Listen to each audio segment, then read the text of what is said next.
Hello, welcome back to the David Watson podcast. And today I spoke with James.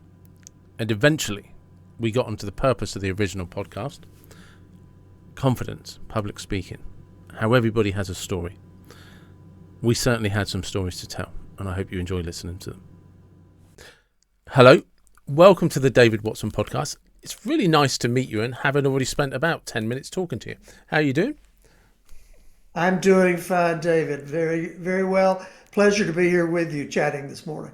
It's my pleasure, and I'm very glad you're able to come on, and I do appreciate it as well. So thank you for that. It won't come as any surprise, really, not to me anyway, because one of the things listed is about public speaking and confidence building, and you and I, as soon as we came on, didn't shut up. So speaking's probably not going to be difficult for either of us, which is always handy in a podcast. It is, and I thought of that too. I'm going, after about 15 seconds, I realized we have a lot in common. Whether we obviously enjoy speaking because that's what we do. Yeah. But that's the fun part.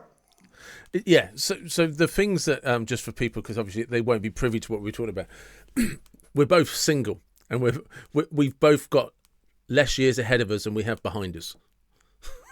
Good point.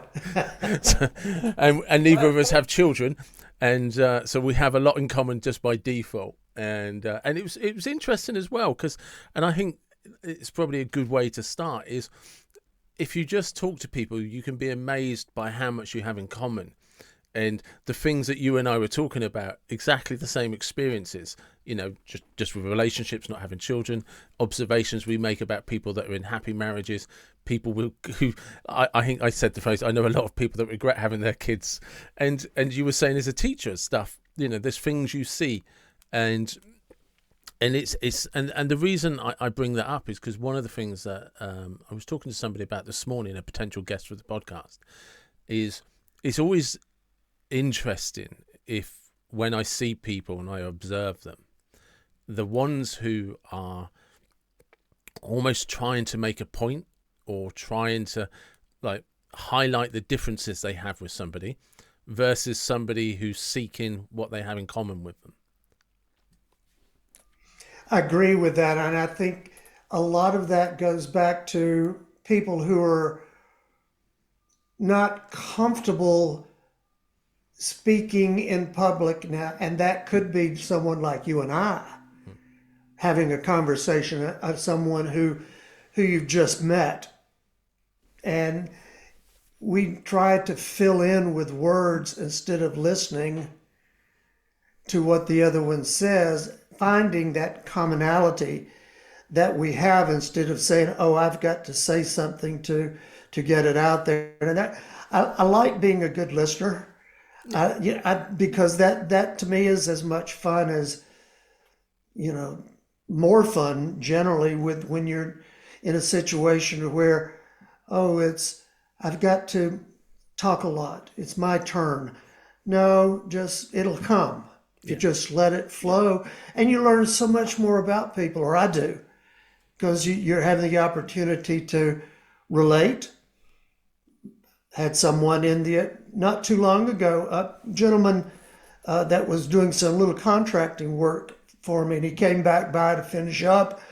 And as we chatted, we realized we were almost related.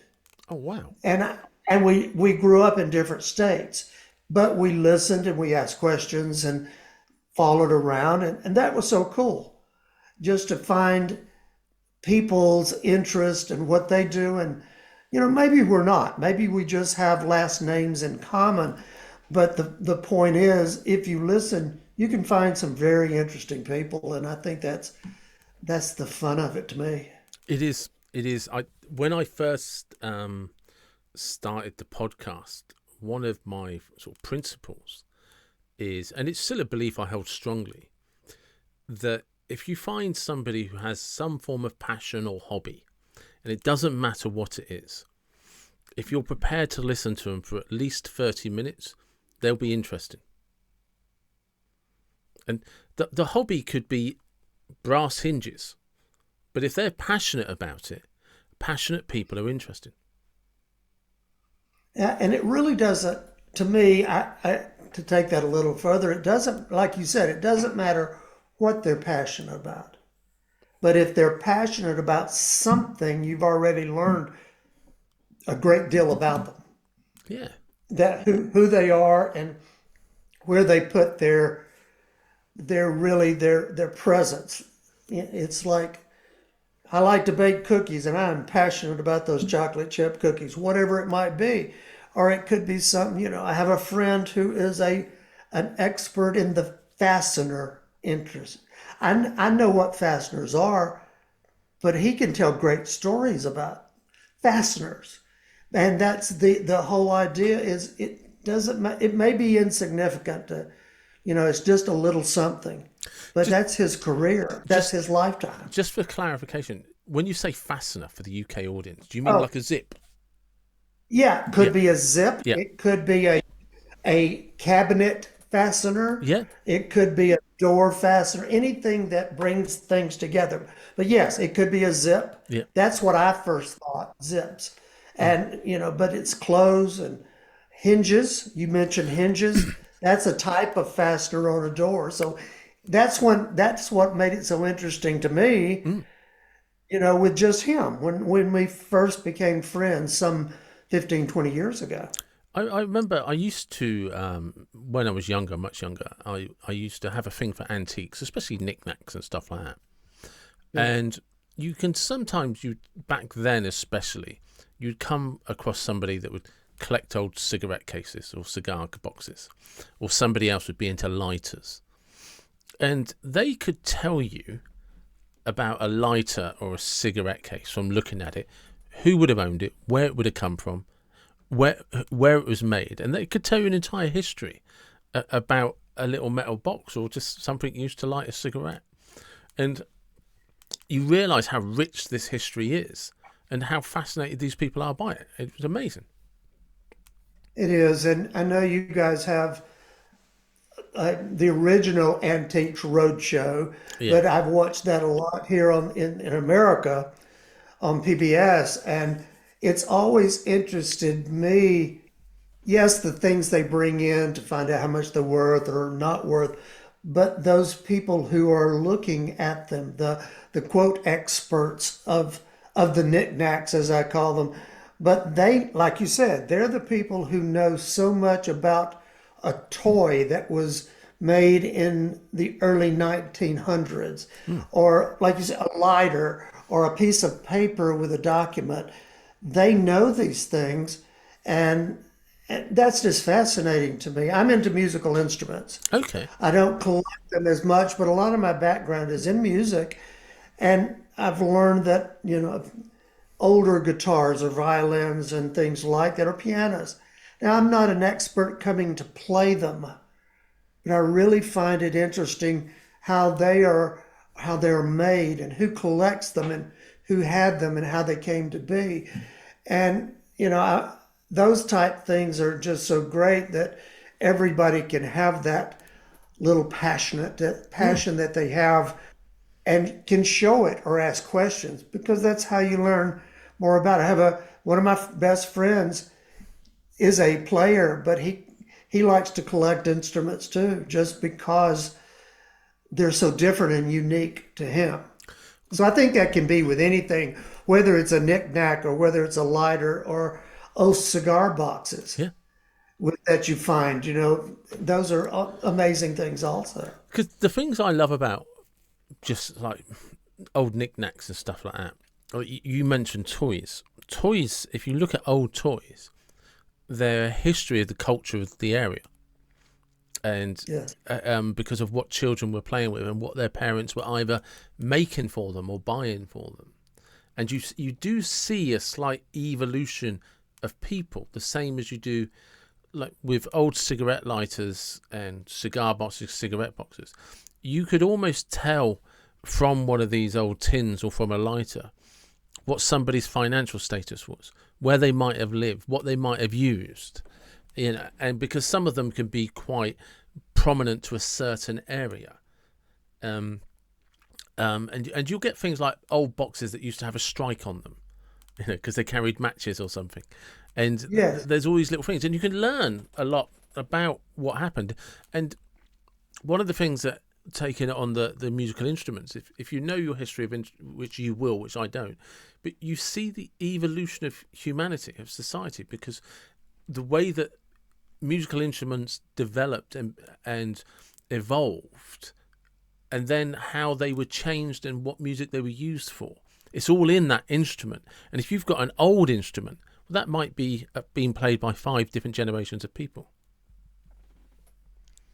Yes, and that's exactly because they were handed down, and that's pretty much where I found my interest early on of instruments, especially guitars, in the fact that when I was a young kid, I was taught to play guitar by my dad, who was handed down a guitar from his father, but he really didn't learn to play from his father, my grandfather, because he played a banjo.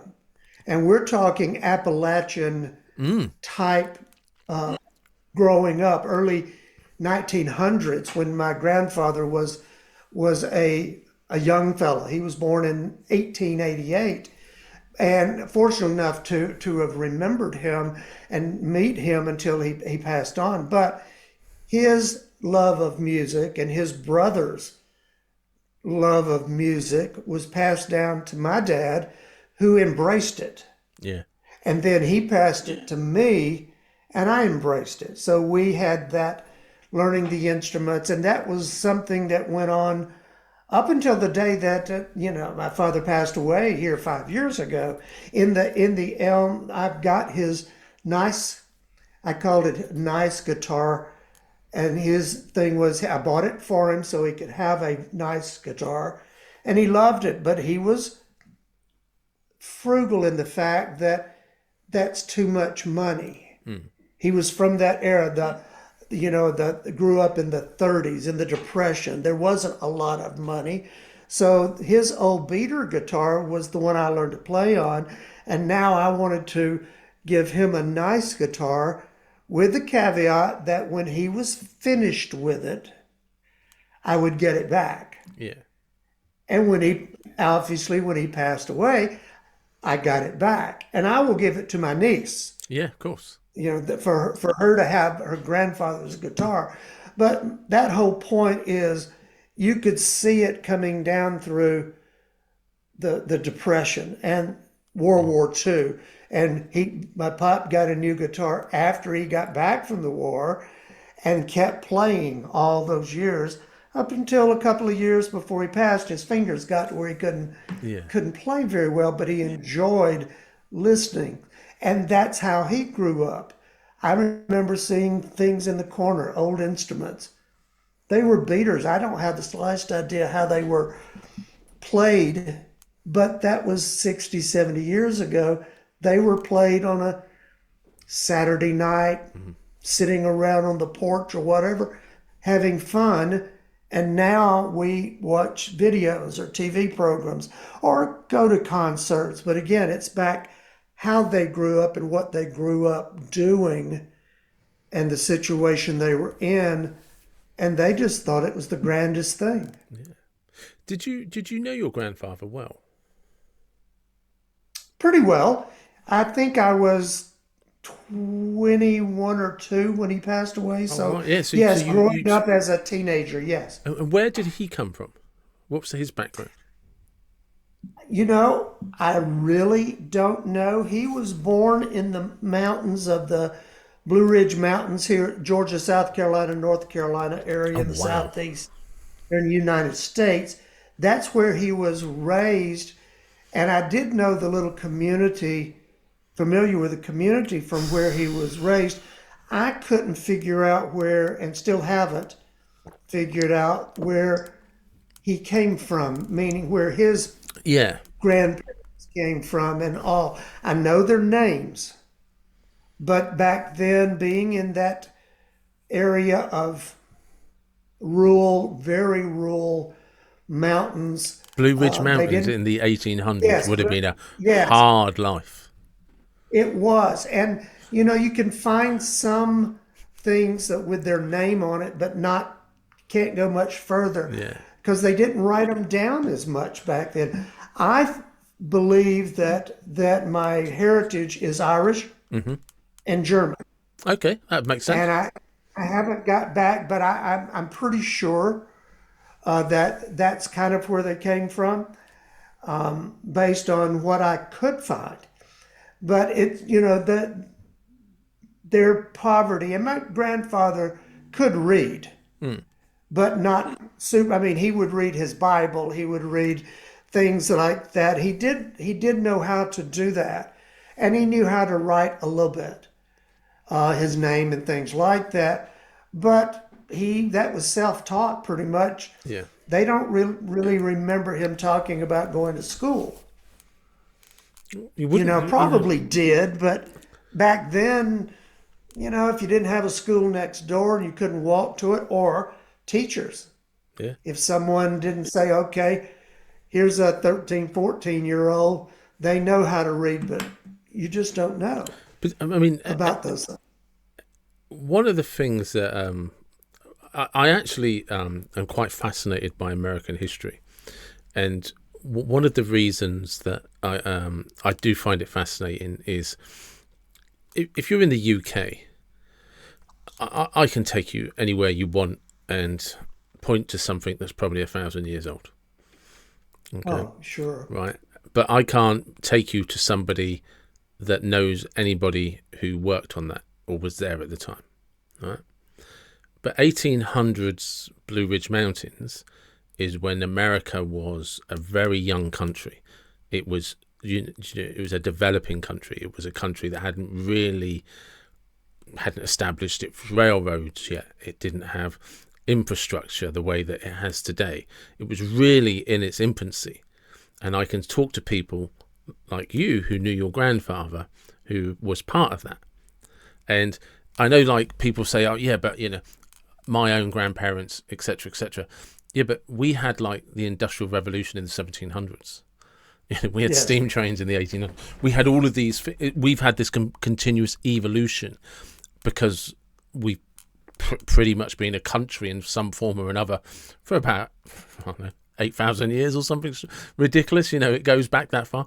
But in America, when you talk about everything that has happened there, your history is so tangible. You can actually still, in some respect, touch it. Like you said about your father, who sadly passed 5 years ago, but he grew up in a depression, and that depression was an integral part of American history because it's such a young country. Yeah. And I found that interesting. I'm very interested in your history, the Mm. UK, and I do watch a good many of the programs, and on that carry on PBS, they have historical folks who are, famous presenters, Yeah, for you giving these programs about this time of history and all. And so it fascinates me that it goes back, as your history goes back as far as it goes. mm. And you have, some folks would call them relics, but they're these historical memorabilia, if you will, and it could be a castle Yeah, that was built back mm. in the 12th century. And you look at that. Well, we were just a bunch of woods and water and folks and indigenous people over here, Yeah, probably at that time. But I found it interesting when someone will say, "Oh, this was very modern for the 1500s," and they talk about all the King, you know, Henrys and all of these things that you've got, and I'm going, nobody was born here at that yeah, point in time. It was just, we didn't have it. I can't say, oh, now there's a very good chance that relatives down the line came around that, especially in Ireland and especially with England and those areas over there is where my people probably came from. And I do know a lot about the UK, England and Ireland, that as they would my word, ship people off instead of putting them in jail Yeah. because they would send them to Australia, which was a debtor's colony. And I have a little twinge of an Australian, and we figure it came from UK. Then they moved. So you think about that. But again, that was 1700s. But you, when My family in the Appalachian did not, they lived right after, and my great grandparents lived during the American Civil War, yeah, 1860s. Well, it did not affect, as far as I can tell, anybody in the Appalachian area because the war didn't come to the mountains I didn't know that. then. I didn't I know. mean, there were some, but most of it in that area, it was still the tribes of the indigenous people here were still living around here early on. Then they historical moved to out to the middle of the country, but a lot of that they did not assume. They probably didn't even know there was a civil war going on at that time because It, they probably didn't have newspapers and things to but that's show that. So I true. just If you know, they just don't, they wouldn't know because they were, like you said, isolated from main cities. Whereas middle of Georgia, middle of South Carolina, over toward the middle of the other states that were around at that time, they got a little bit more communication just because people passed through. well, that's it. Because So yeah, it was if you live in the Blue Ridge Mountains in the 1800s, who's coming to visit you? No one. right, not much. I mean, they would have the old stagecoach places, and around here in the area where I am in South Carolina, has old heritage places that buildings that were used as overnight stations, stopping Hmm. places for the stagecoach where they get trade horses and then spend the night and then move on to go. But they didn't want to take those horses and over mountains. So No. they would prefer to go around even though it took longer. And so they wouldn't necessarily be in a place to where they could really find out what was going on in their outside world, which you and I would say now would be our world because we can find out what's going on anywhere in the world Because you with can, just by flipping a switch. well, you can imagine growing up in those mountains. You might never see anybody outside of your immediate community in your entire life. Sure. That's where your family was your community. Mm. Because if I was the patriarch of the family, so to speak, my brother or parents might live in the shack next door or down the road, and everybody had a little garden to plant or try to grow food and animals, and they would find animals from somebody passing through, to be able to, all they wanted to do was provide for their family Yeah. the best way they could. And and the family would get together and help with, this is all hearsay to me, from what I've heard, that was because the news was passed down like guitars. Yeah. Yeah. Yeah. The news, is my great granny did this. Her daddy supposedly was lived in, Can and you that's how imagine the the stories conversations were those told. guitars have heard? Yeah. Oh, yeah. Oh, Awesome. Just by sitting in the corner yeah. or, someone playing on a Saturday night. And, that the story goes, and it doesn't bother me whatsoever.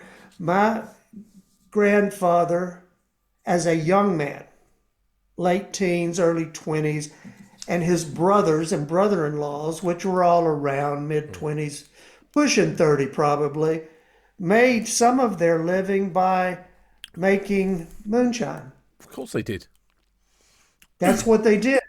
Some of them drank it, Some of them didn't. Some of them made it for people. I have pictures of them standing in front of this still. I mentioned that story because there was a time that was, of course, it's all been illegal, that when it started being taxed, it was illegal because the states and the locals couldn't get tax on it, so therefore they couldn't get money. But they made it because they knew how, and it was a way to provide for their families. They would make dollar Yeah. 50 cents. That's big money back around the turn of the 1900s. And I just say that that's something. Now you can buy moonshine, but you can buy it in the store. You can go and people are making that type thing. Wouldn't it be The wonderful to difference do a in taste comparison? Today's moonshine versus your grandfather's moonshine. Exactly. Or I his. really wish that was possible to know the difference. The basic recipes, I'm sure it came from the mountain folks, Yeah. but how they've had to change it because they didn't have anything. They had a still to distill, steam water to steam and make it back to water or liquor. But it was just like, how is the taste? Is it the same? Corn was corn. They had that and they grew corn. They had to feed their animals and themselves. So that's where I got started. I'm rattling on about that, but I find that interesting in how we thought about cultural Yeah. time, and especially growing up now I grew up in the mountains at the foot of the Blue Ridge Mountains, the foothills in small towns. But was able to go visit to these places where grandparents, great aunts, uncles lived, and some of them lived all their lives. But at the time I was a kid. I'm going, oh, I have to go see these people. They live in the mountains. Now I'm going, why couldn't I have spent more time Yeah. thinking about it? Yeah. Really think about.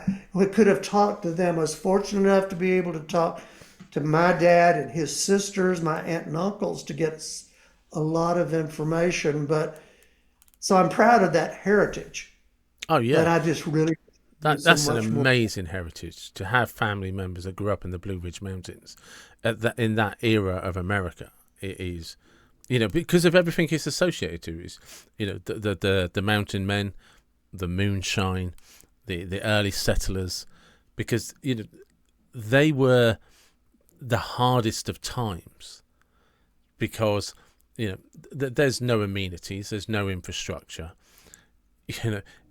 There's no one. If you need somewhere to live, well, you better build your own house. If Yeah, if you want to eat, you better go and hunt. You better go and grow it. Everything that you have either you've done it for yourself. Nobody has done it for you. And let's be honest, they're hard winters. yeah, it really is, and I find it interesting that some of my family members from the past wrote some things down, but most of them were written. Family trees were written in family Bibles. Yeah. They would say, aunt this, grandpa so and so. You might know exactly who they were because they knew who they were, so they just wrote their names down. Looking at it 100 years later, I'm going, who was this person? So I had to try to find out. And I find that, but again, it was all back to the speaking. They would tell stories and talk and have conversations like you and I Yeah. are about what we've learned from, the history. But at the same time, they would go, like I said, Grandpa so and so, they did this. And then they would say, well, the story goes that, I think that was their way of saying, we heard this. Yeah. They wouldn't use the word anecdotal because they probably didn't know what it meant. But the point being is, we heard this. The story was told about great grandpa, And so you'd go, okay, then you kind of write that down and pass it down to your kids. Your grandpa, the story, so it become talking, that communicating, that expressing what they did. We went on this in the mule and wagon, horse and wagon that we went across the mountain. It took us 2 days, but we went to see Aunt so and so. Those are historical things, or they would be stories about churches and towns burning. Just the fact that it caught on fire. They had a Yeah. fire, no fire department. No. All they This is could do, it. sit and watch it burn, and hope nobody was hurt. Well, because Then they would go take them in. well, this is the thing is if you lived in that era and you got hurt, the best you could hope for is you got hurt in or around the house, because otherwise nobody's going to find you. And if you can't crawl back to where you come from, you're going to die where you've hurt yourself. And that could That's be you've broken a leg, fallen down a ridge. It doesn't matter. If nobody is there, you are on your own. And even if you happen to in and around the house or somebody's with you, if it's remotely serious, you're probably dead. exactly. And it was like in the mountains, in the Blue Ridge Mountains, in the Appalachian area of this 100-mile circle from the middle of the where the three states come together. If you put all that together, there were still wild animals, bear, wolves, all these bobcats and all these, which we look at and go, oh, these are really cool. And they are. But back then, Yeah. they were either a danger to you or you were a danger to them because you needed protein to survive, even though you didn't know what it was at the time. Yeah, that's right. But again, you didn't necessarily go hunting by yourself because if the bear decided you were supper, Yeah. You were you could supper. been then gone. You were supper, and people would have, when you didn't come back home for a day or two, Yeah. people would have to go find you. And I think that's the way of communicating. I think of old movies that are set back in the late World War One era, early 1900s. I've seen some of those, and you look at the folks and I keep thinking that was probably my great grandparents. Yeah. Yeah. That's what they were. They did this. They went sun up, sun down, but they raised their family. Therefore, 100 years later, here I am being able to tell what I know about their stories. And, so many of them just, one final story about my grandpa. When electricity became very prevalent in Northeast Georgia, of course, they had to have a electrical plant. And that had come along after you're talking about the Industrial Revolution. There, it came later here, but it made it to the mountain areas even later than that, around 1900. And my grandfather and his family, mainly his mom and daddy and brothers and all, lived in a little area, and it was on a river. They dammed the river to make a dam and electrical plant to be Oh, able to wow. put electricity in the valleys.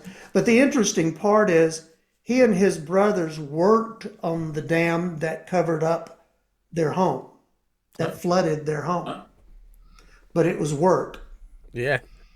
So they moved them out there, out of this little town, which is now covered up with a very nice lake. But the point being is someone had to, that's like it's almost like digging your own grave, It is. is the way that I look at it. You go dig 6 feet down, keep that open, I'll be here in a few years. But at the same time, this was move the family out up here, make a little money to be able to feed them after we move. I mean, those type of stories and the way that that heritage and history, thank goodness it was all passed down. People talked about it, true or false, and they listened to it Yeah, and believed it. that's incredible. That is absolutely.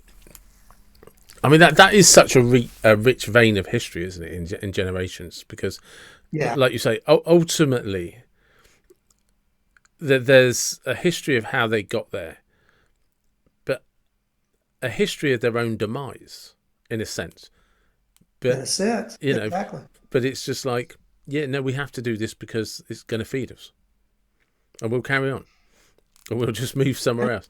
And there was this incredible adaptability to people back then. Yeah. Oh, yes, because I don't think they saw what we call the big picture. They were looking after their family Mm. for now. But I think they did look as far ahead as they could. Do- When our kids grow up, if they thought about it, they need something better. mm. That better could be not having cracks in the floor and the ceiling in their house that they had to build, or it could just be the fact that they didn't have to always depend on the land The or their next door neighbor to get it. the funny thing that's just popped into my head, funny to me, which is why I giggled a little bit, is I'm processing your family in this valley where they've probably lived for a couple of generations. It's where they ask what they know. But they need work and they need food, they need to live and need to survive. Well, we're going to build a dam, but you're going to lose your home. But you're going to pay me. Yep. And it's probably 6 months' work or something like that. And you can imagine it was more wages in a week than they would earn in a month. So it was probably good money for the time. And that's just, yep, we'll do that. That's not a problem. We're going to go and do that. And then I'm thinking that I was in a supermarket yesterday and I couldn't find something. And I had to ask the one of the shop people, could you give me, do you know where this is? And he was just like, no, we're really struggling. They've moved everything around. And he was just so like, his head was exploding because everything's been changed. And I was like in full Yeah. agreement with him because I couldn't find it because it had been moved from where it normally was. And him and I have been completely inconvenienced because the supermarkets had a little bit of a refit and moved a few items around, and we can't find them. And him and I are losing our shit together. And here's you Yeah. today telling me about an entire family, an entire community move out of a valley because they all need the work. It's not a problem. They consider that a good day. We're getting paid. I can't find a Well, chocolate bar that, and I'm losing my shit. yeah. Well, no, and I really understand. And I've had that same experience at the grocery store. I would tell the worker that I would ask, they'd go, I'm not sure, but we'll look together. Yeah. They're trying to be helpful, but and I know why they do it from a business standpoint, but that's neither here nor there. When you want your candy bar, you want your candy bar. You don't want to have to look all over the store and you'll find it in the middle of the vegetables or something like that, some bizarre place. But yeah, that I think that's it. It's the way that back to how we have, scientists use the word evolved, Mm. but it's an evolution that some of the older folks will say maybe we've, I don't know a good word, but unevolved. Yeah. We've We're gone going backwards. back, going backwards instead of always moving forward. And the people in Appalachian, you had somebody who owned 1,000 acres and they took it upon themselves to sell that off for an acre at a time or 20 acres at a time to maybe people who could afford it, but most people couldn't afford it. And so if they couldn't afford to buy an acre, they still needed a place to live and needed to do what they knew how to do, which was farm, Yeah. raise corn and vegetables and whatever. So they would be what the term sharecroppers. Yeah. You know, I'll work for you and you'll let me keep half of what I grow at harvest time for my family. Yeah. And that's how I'm paid, of me doing the work for you, and you're allowing me to live in this little one room shack down here with what we used to call a path down to the woods, for the bathroom aspect of things. And, but that was, and folks didn't think much about it. I'm sure the kids did once they got older and were around others, but at first they didn't know there was anything else. That's what it was. Yeah. It's a strange time. Strange time. Um, how did you? I mean, we've done a lot of talking, but how did you get into public speaking? How did that start? Kind of cool. I'm an introvert. Now, I know you and I both would probably say, don't sound like one. You really know how to talk. I'm going, yeah. But in the early days, I would go stand over there. I Mm. was one of those, even as a kid. Yeah, I was outgoing with my friends, but I didn't like to stand on stage in school, stand up in front of a class. I couldn't recite poetry, et cetera, et cetera. So it started way back there. And I'm convinced it was just the fact that I was an introvert. And I'd go on through time of speaking, having to speak, because one, I grew up as, like I said, I was a teacher. And if you're going to teach, you got to stand up in front of folks and get used to it. Fortunately, most of them, well, I won't say all of them. I wanted to say I was smarter than they were, but no, I was just older than they Yeah. were. They were pretty smart kids. Yeah, but the point being is they generally believed me, and most of them were smart enough not to try to call me out or anything if I really made a blatant Yeah. mistake. But again, it was just speaking. So I learned to do that. I was a music education major in college, teaching school band, school chorus, school music. And in college, I had to perform in front of an audience. And I was a singer. And I had a terrible time remembering words. I could not sing songs without missing words. It was embarrassing. Yeah. And as that went along, I wouldn't do it.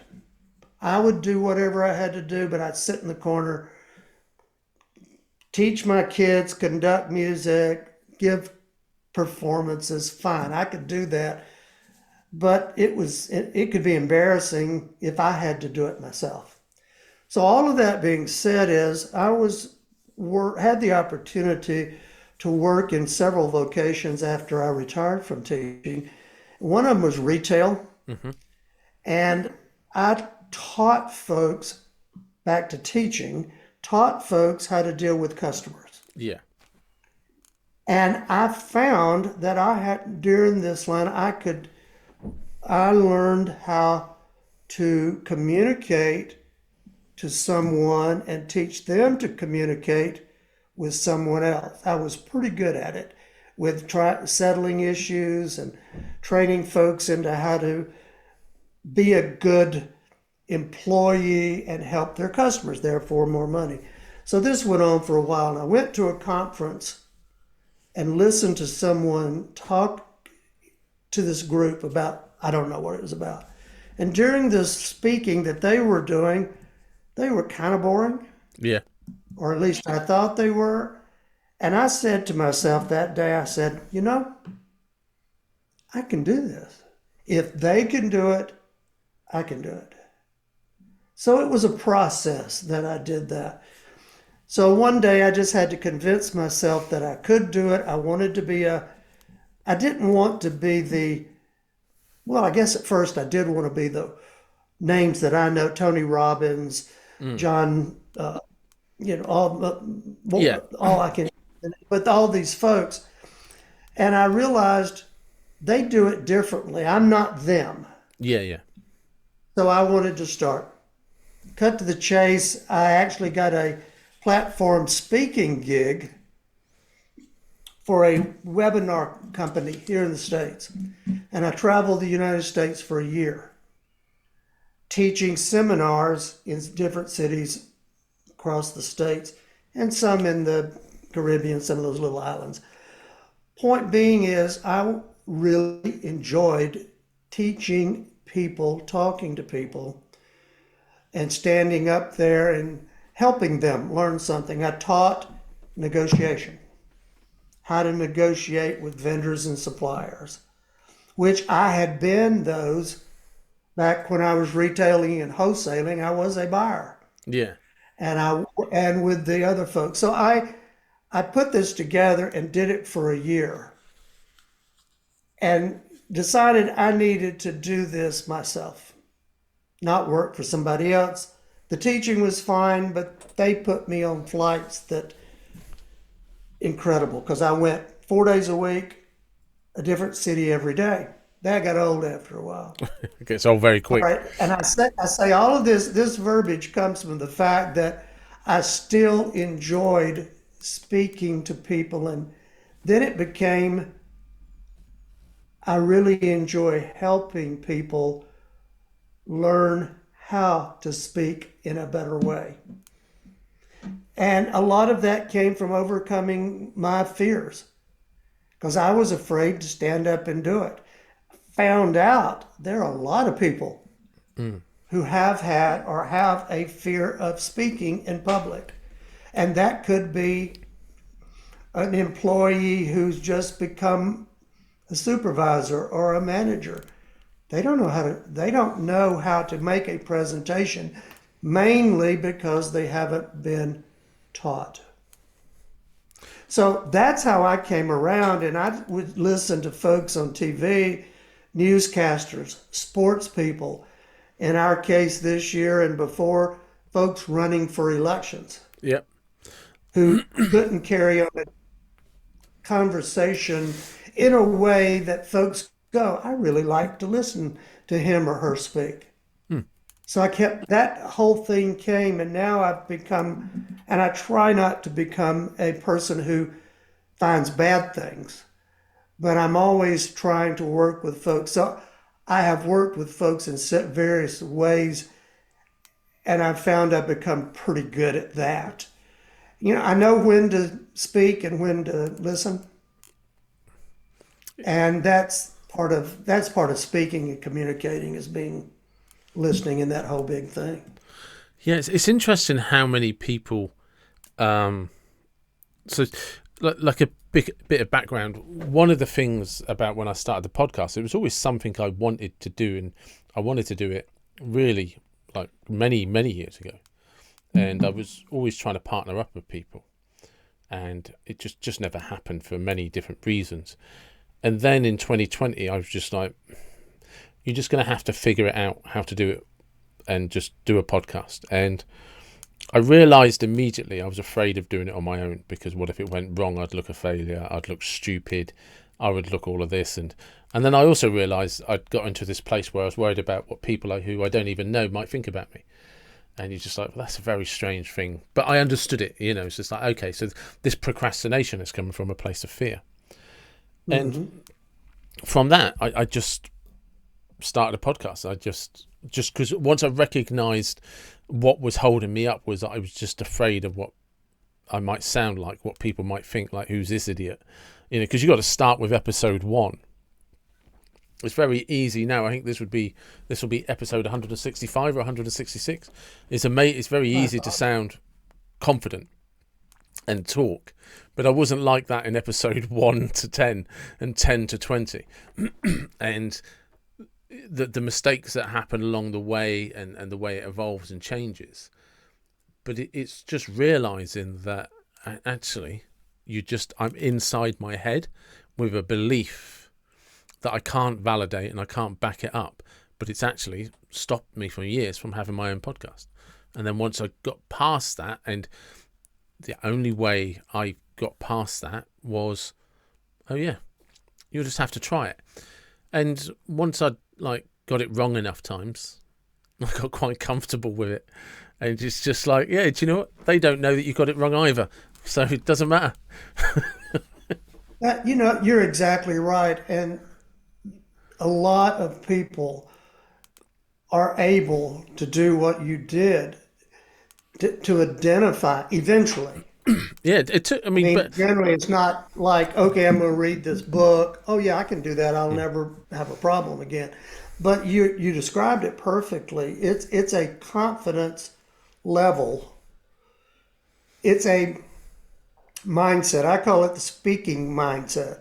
mm, I am going to speak. I need to speak. I speak well. People will not know if I'm making mistakes.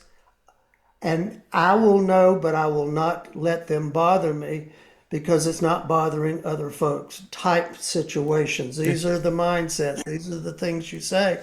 And again, it's hard to do that. I deal with folks a good bit that have started with, I just can't get up there in front. And I've had one-on-one with folks like you and I, great conversations. mm, Then when it's their turn to speak in front of, they can't even raise their hand to volunteer because they're just not comfortable. It's going from, I can talk to you, but I can't talk to folks that I don't know. Well, to me, that'd be easier to talk to folks you don't know. I mean, if you look at the big picture it of it, is. It because is. that's just something that because you don't know them and they have no expectation except you're going to speak about something. Yeah. I mean, like I said, once I realised just how much it came from a place of, it was two significant, no, probably three things. One was there was a part of me that was just worried about what other people would think. Just like, well, people will think you're stupid. People will question, the classic imposter syndrome, Yes. and it happened. Early on, everyone was like, "What, you think you're Joe Rogan, do you?" It's like, oh, no, I just want to do a podcast because I just want to, you know. Yeah. And it's just like, that's it. Like, I suppose you're going to make loads of money of it. I've been doing it now for nearly 5 years. I haven't made a penny yet. Do you know what I mean? So that was one of the first obstacles, was just this mindset of outside noise and allowing it to impact me. Then there was technically I didn't know what to do, and the hard thing when you don't know what to do is when you start doing your research, you don't know what's good research and what isn't. So there's, and of course there's all these different platforms that you could do a podcast on, and I just didn't understand any of them. So you then feel a bit stupid because you don't know what you don't know what you're doing. So you don't know how to ask the right questions. And that, again, it's a mindset. You get really caught up and frustrated and every time you'd reach out and ask somebody for advice, they always wanted you to pay for it. So there was nobody that I knew that was doing it that I could just say, hey, what's this podcast game? Because I wouldn't mind, everybody was some sort of podcast consultant or advisor. And it's like, I can set that up for you. This is my monthly fee. You're like, no, that doesn't work for me either. And then, of course, the other thing I didn't have was I didn't have a black book with lots of names in it and guests and stuff. I didn't have anybody. But yet here I am 165 years, 165 episodes later. And yeah, I just decided to do it. And I just, and that was when it really changed, because once I decided to do it, I booked my first guest, who was my therapist at the time, and was talking to a friend of mine who had a podcast and was, sort of in infancy. He is into his digital media and camera operating and all of that. And I was explaining to him what I was going to do. And he says, like, yeah, that won't work. And he gave me a basic tutorial on how to record myself using Zoom. And here we are today. And that's what you just said. That part of your story is a lot of folks are that way, and I run into folks all the time now. Podcasting, and I'm speaking to the choir, that is really big, and folks either do it well, or they do it very half-assed. And it's just, but they don't realize they are. And I give them credit for that, just to be able to do something that we're doing and say, okay, I can do this. And have a friend who says, basic tutorial. I have done one podcast episode, and I did it for a client who wanted video. Yeah. And we decided that an interview, podcast style, Yeah. would be a good way for her to get video of her speaking about what she does. So I just said, let's do Zoom. And we did what we have going. And I realized I had too many things going and I was going to get into it. So I chose not to take it any further. But a lot of folks who want to think I've got to have this platform, this platform, this platform, this platform. And it's like speaking. Everybody says, okay, you're a public speaker. You must talk in front of thousands of people. No. The biggest group I've ever spoken in front of was 100 people. Yeah. The smallest groups that I speak to are one person, but it's still speaking to an audience. Yeah. And that's it. And as long as you know when you're speaking, I use the word story because speaking to me is if you can tell a story, you can speak. Yeah. And that just depends on, is it your story? Is it somebody else's story? And my little fun thing for folks who are super afraid, I said, do you know the nursery rhyme, Mary Had a Little Lamb? Yes. They go, well, yeah, my parents, my mama, my grandma. I said, if you taught me this, I said, well, if you can stand up and recite or read, Mary had a little lamb's fleece as white as snow and everywhere, did that, you have just made a speech. Yeah. I said, isn't it easier to do that and learn from that something you know and you're confident with because you know it? You just substitute words with your story and you've got a speech. Very simplistic, but again, it's the same aspect of building confidence, doing things you know, telling a story you know. There's a couple of things. And that's the best way. Yeah, there's a couple of things. Sorry, I didn't mean to cut you off. That's okay. There's a couple of things I've learned along the lines. And I've done customer services on and off for a long, long time. So I kind of understand that if somebody comes in, like customer services point of view, they're angry, let them finish. And then repeat back to them what they're angry about. Yes. You know, and even if while you're repeating it back, you can say, so this happened, blah, blah. I can understand why that upset you because that's not what you expected when you come in here from, and you expected better from us and we let you down. So I'll apologize for that first. And then, but this also happened, so I need to address. And of course, they basically talk themselves down. But a couple of things I discovered on the podcast from talking to people. The first thing is when people come on here, they basically agree that I can ask them whatever I want. It's a subconscious agreement. I'm going to talk to him. He's going to ask me questions. If I don't know how to ask a question, I always just say, just give me a second while I figure out how to articulate this because I don't want it to sound too clumsy. And at that point, I can say whatever I want because I've already excused myself that it's going to sound clumsy. And it's basically my way of saying I don't know how to bridge this subject or I don't know how to articulate my reply and it might cause offence. But if I caveat that kind of in advance, if I just give me a second because I need to think about what I'm saying because I don't want it to sound too clumsy, you know, it's a level playing field then because you've got a clean canvas. As long as you don't say, yeah. You know, as long as you're not rude to them, I can almost sort of say, you'd be a lot better looking, love, if you shaved off that moustache, right? But it's you can get away with so much by actually predetermining that I don't know how to do this. And the other one that I use often is when I'm talking to people is like, Yeah. As I think about this, I'm aware that I'm the Neanderthal in the room, so I might not understand it properly. And again, it's just you're letting people know in advance that you're not quite sure what to do next.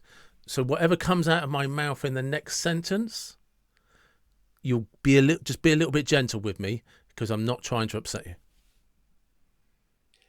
And I have learned I identify with that. I've learned to do exactly the same thing when I'm doing, especially if I'm doing it. Well, it could be an impromptu speech, Yeah. or it could be a planned speech, and I got my note cards wherever, and I'd really, you forget, you lose track. Sometimes you can go, oh, not it. Depends on the group. You can do that, but again, you're allowing yourself the opportunity to regroup and refocus in seconds, not minutes, but in seconds.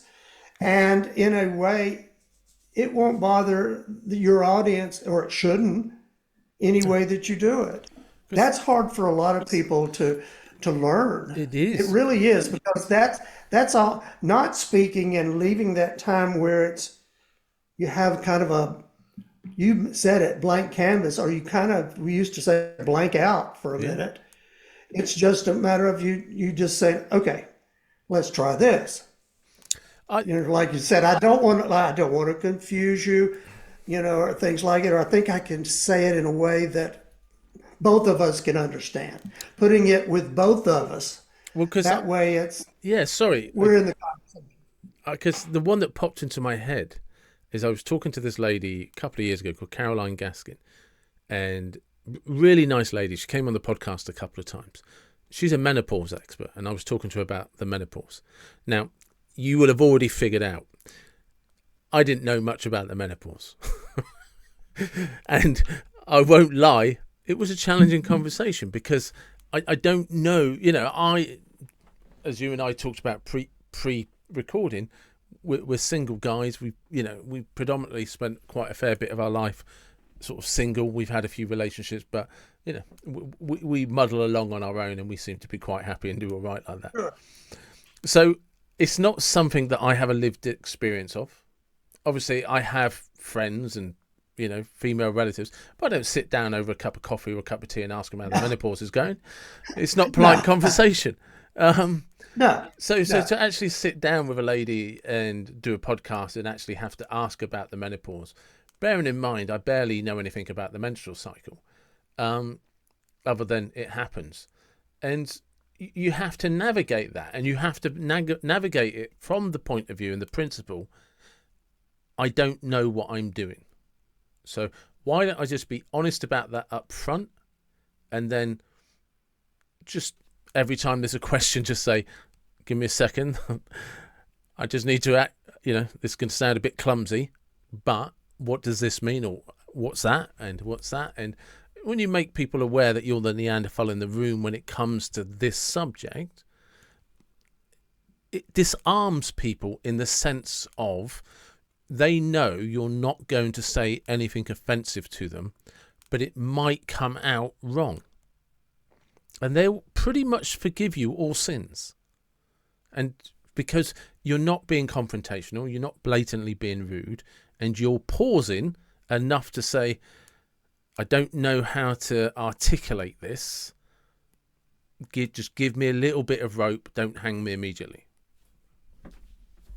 And that's fair, because I was in a meeting earlier this week, and part of the conversation was about being an expert, or like I said, being the expert in the room. And it was from speakers, about going out and getting speaking gigs.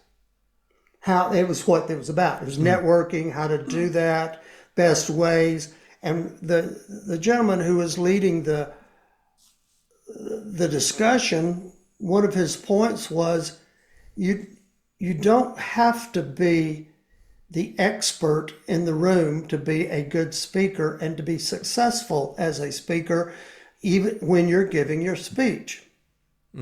And that made sense to me. And it's like you just have to know what to say, how to start the conversation, and how to get the people, your audience, Yeah. to get them to think. I mean, that's technically the goal of what any speech is. Think about hiring you. Think about what you're saying, how it can better their business or their life or whatever. That doesn't mean you have to call yourself, oh, I'm the, Lord knows I'm not the speaking guru of the world here. I have a general idea of what you need to do to be pretty successful, or at least the average person to be better at their job, because they can communicate with who they need to communicate to make both of them successful. Well, because when you and I first started talking, and you can imagine if we flip roles, right? From my perspective, I'm listening to you, and obviously I've got the notes from the emails and stuff. Sure. Public speaking, keeping your faith, the struggle with diabetes, how to be a better negotiator, building confidence, right? So I've got my little base notes. But while we were talking, you said to me about your grandfather I think it was the 1880s, in the Blue Ridge Mountains, and moonshine. And then you carried on talking. And I was just like, we're going back to that. There's going to be a conversation to be had there. And, and that's luck. That's pure luck. Just listening to what you said, and I have to ask about your grandfather now. And about 5 minutes later, I came back and said, did you say your grandfather, what was that like? Well, we got moonshine, bootlegging, the dam, Building giving a up. dam, yeah. Yeah. And you just like that's storytelling. That's the art of, Exactly. to me, that's all it takes. Just you said one sentence, and it's probably a large chunk of a podcast, because there's this fascinating history that's right within your ear from a guitar. Because we were talking about a guitar handed down, your grandfather to your father, and he bought one after the Depression. He gave that to you, and we you know what I mean? It's just like it's the storytelling. People, I find, like you and I were saying, is if you listen to somebody who's just got a passion, a hobby, an interest, whatever you want to describe it, if you just ask them about it and let them tell you, you're probably going to have the most interesting conversation of your life that week. But you've got to allow them to be passionate. Well, that's a good thought. I like that. Allow them to be passionate, and that's it. In the fact of being, and that way you're not pulling. There are some, you and I both have interviewed or talked with people, whether it was an audience or one-on-one, where you felt like you were having to pull any bits out of them, and it was personality. They were introverts, Yeah. or they were just in a situation where that's not how they spoke, and all there. And I like to, my thought is, I'm a recovering introvert. I like to say that, in the fact that I've gotten past it now. And some folks, I work with Toastmasters, Yeah. and the Toastmasters group that I work with, they're lovely people. We've become very good friends and colleagues, and learned a lot from each other over the 5 or 6 years we've been together. But they kid that we time all of our speeches, and they're set time, and the idea is time management. That's what you're trying Yeah. to do. You have a 5 to 7 minute speech. You need to hit it in the middle at 6 or whatever. Well, I'm notorious for getting excited and going over, because when I speak to a group, I speak slower than I do in person, Yeah. because I'm doing a lot of what you and I talked about a minute ago. I take my pauses and make sure I know where I'm going. Now, I say all of that to know you can talk forever and you can get it out of. And my folks always said, "Oh, James can do it. he can speak a long time. They're always making, but I accept that because it's friendly. But again, it's something I have to make myself aware of. If somebody says, James, I need 15 minutes, it really can't go past that. To building speeches and presentations and all together. And I think that's the thing about either setting yourself up or hoping you're getting something from the audience. And if they don't laugh or smile at me, I feel like I've failed. Yeah. Because I'm going to try to throw, and again, that's me. But again, it's the way of thinking about that. But my mindset is play to the audience, tell them what you think they need to hear or what they want to hear, and you're there to give it instead of more than the need. But if they're there to understand about being a better speaker, maybe they don't want to talk about moonshine, but I can tell them a story about my grandpa and the moonshine and living in Appalachia that explains the concept of telling a story. Yeah. And then I can go back and say, okay, I told you a story. Can you tell a story now? Tell me about your grandfather or your father or whatever, because you're comfortable talking about that. And it's a fascinating area of our lives, because people, and we're all guilty of it. I can remember a time, and it might even happen again if I ever did it again. But I was at this poetry class probably nearly 20 years ago, and you had to write down, you had to read out your poem aloud to the group in front of you. Now, bearing in mind, this is the most friendly group of people you're ever going to get, because they've all just discovered as well.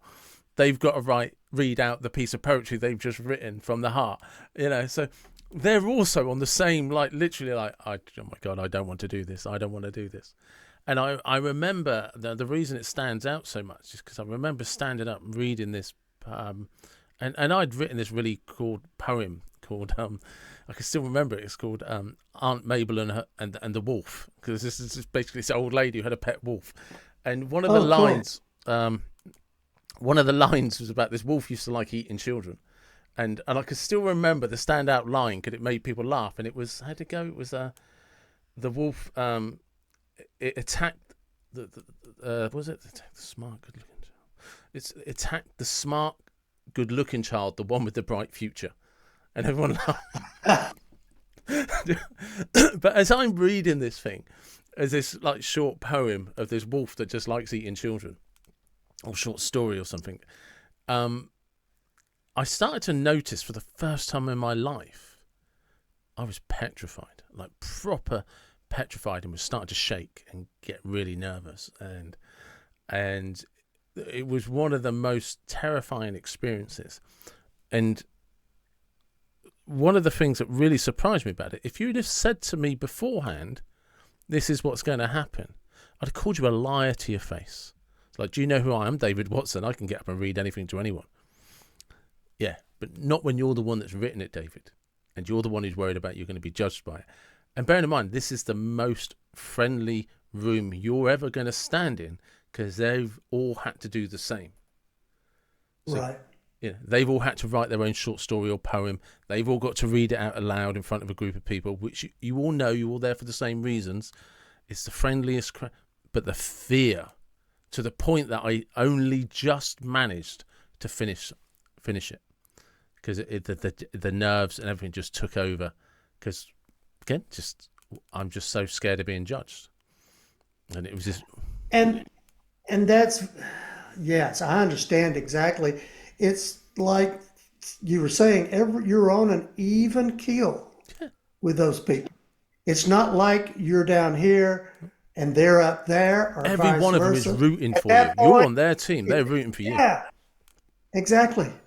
And sometimes I've seen, back to Toastmasters, I've seen folks do that. First time they speak, you can tell they're shy, but then they want to. They're there for a reason, and they've sat in the corner as long as and we never force anybody to do anything.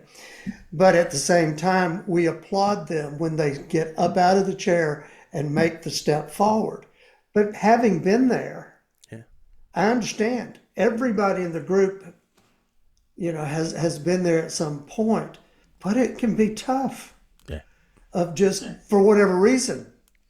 Again, I think it's because we get to thinking about it too much. And so guilty. Yeah, absolutely. And Absolutely. I always try my best to remind myself what if I overthink this too much, it goes horribly wrong, right? Because sometimes guests will have listened to episodes beforehand, right, and stuff like that. But I like I said, if I think about it too much, I always have to remind myself they want to talk to somebody, they want to have a discussion. So I provide a platform for that. The chances are, if they have listened to anything I've done, they know what I look like, they know what I sound like, and they know what I'm going to say, right? And they're still coming on. So okay, and nothing to worry about. And Well, that's and that's it. yeah, and they don't know what's going to happen either. So why am I worried? And in some ways, that's the positive aspect about it all. That's you know that you want to speak. I know that I wanted to speak. I Yeah, wanted to talk to someone about something. And I did enough homework to know that we could talk about anything. But I knew you had notes, I had notes, etc. So I knew what was going on. And for you, if I was in your position and I had you on, it'd be like, well, he wanted to come out because, yes, we were introduced, but we decided we wanted yeah, to, make this happen. We both, either one of us could have said, no, we can't do this. I don't want to do this for whatever, nicely and politely bowed out. But the point was, we both had a choice and we chose to be here. We chose to speak. You choose to have your 160 some odd podcast and continue. yeah, I choose to go talk to folks that I'm comfortable speaking with, not knowing that you're going to be comfortable speaking with them beforehand. no, Like I that's it. said, I've listened to some podcasts and all, but again, it's like you have it. I work with a lot of new people who have entrepreneurs Yeah, who have just started on their own. They are their team of one. They are the CEO of themselves for whatever business they're in, coaching business, consulting business, podcast, whatever that is. They're like me. I'm a CEO of me. yeah, I have a few team members here and there that I can pull in, but it's me. And a lot of folks I've found are now learning I have to speak for a living. They don't do it that way. I need to get out there and network because I need to bring clients in. I need clients. No clients, no money. And they probably did think about it, but they were excited. Oh, I'm going to have my own business. I'm going to make my own money, sleep as late as I want to, work whenever, etc. Those are all great ideas. But then they got to figure out where are the clients coming from. And so a lot of people are going, I don't know what to say at networking. And there are some people, love networking or don't. But the point is, you've got to get names and all out there. And if you hesitate, ye shall fail. yeah. And that Been there, done that. I understand that part. But again, that's back to where you have to take it upon yourself. Like you said when you started your podcast, I just got to do it. yeah, Hit the record button and go. that's Type thing. it's as simple as that, and that's probably a good place to finish. So I'm just become conscious of time, but I want to ask you one last question, which is Please. just my favourite random question to ask people. So using your imagination, just completely engage that imagination and imagine that we have access to a time machine. So you can go to any place in time, backwards or forwards, it doesn't matter. Where are you going to go? Why are you going to go there? What car would you drive? And what music would you be listening to?